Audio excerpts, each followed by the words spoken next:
Welcome back to Portmore Daily Report. I'm your host Timo. My great fans, activist Bob Jage and Nicholas Oyo wameweza kublame William Ruto for their kidnap pale Uganda.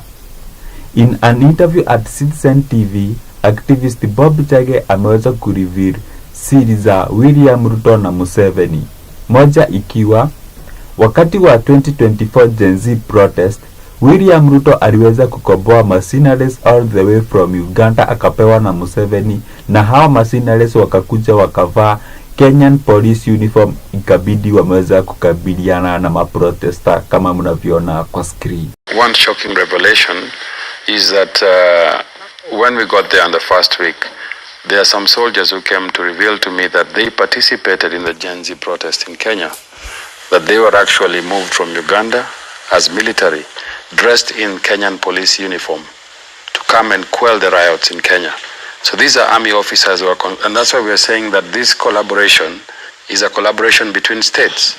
That's why you're seeing what is happening in Kenya resonating in Uganda, resonating in Tanzania. So my great fans, activist Bob Jage and Nicholas Oyo manze wameendelea hivyo na waka explain ile mateso walikuwa wanapitia hapo hivyo Uganda in military camp, juu walikuwa wameshikwa na mtoto wake Museveni ambaye ni General Muhoozi, na ameweza kusema ya kwamba huko kwa hiyo camp wamewacha almost watu 150 ambao hawana hatia na wanateswa, na alikuwa anaomba ama serikali ya Kenya inaweza enda kuwaokolea, but kama tunavyojua ya kwamba William Ruto hawezi fanya hiyo kazi. So activist Bob Jage manze wamepitia mateso kali sana, ikabidi hadi amelia, hadi mimi nika feel so emotional. Can you check? I think he's dead. I left him in the cell and he asked me, Bob, he asked me to talk to you to make sure the message gets to the president, because the president is not aware about some of these things.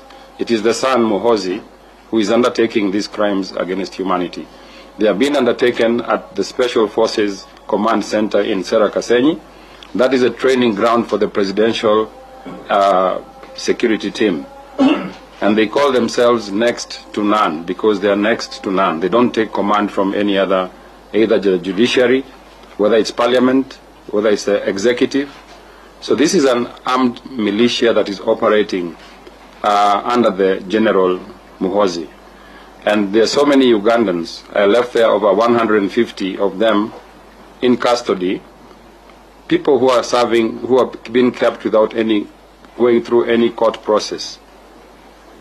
They have been detained, some of them up to a year. That is what is calling the fridge, if you want to know what the fridge is.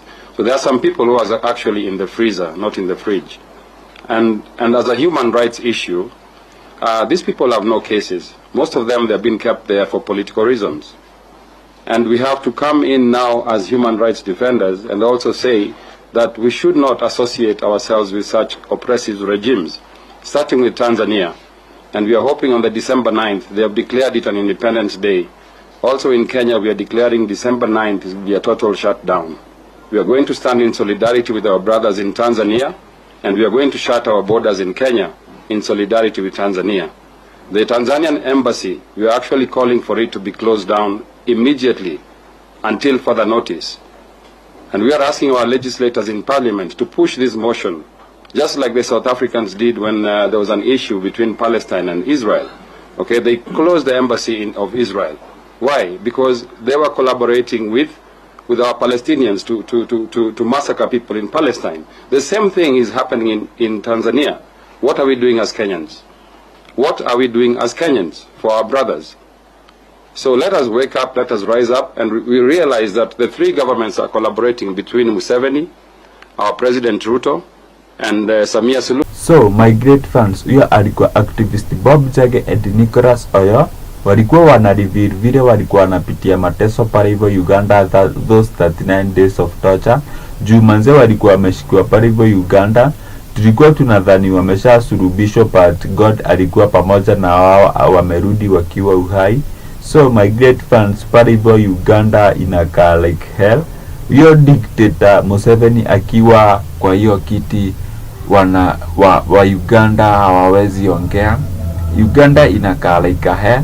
na hiyo mtoto wake General Muhoozi akiwa ameshikilia wanajeshi, hao wana take over. Na my great fans, mlisikia ya kwamba General Muhoozi aliweza kuambia babake ya kwamba ampe only 8 hours aweze kucapture Indian Ocean. My great fans, hapa hivi kuko na tension baina ya Kenya na Uganda, but vile mambo inaendelea, William Ruto watasikizana na Museveni, but William Ruto kama anaweza anguka 2027, yule atakuwa tuseme Matiang'i akue, Matiang'i wakose kusikizana na Museveni, hapa hivi Kenya na Uganda kunaweza zuka vita kubwa sana. Juu my great fans, mkumbuke pia Uganda for now wameweza kubuy military armors from Russia.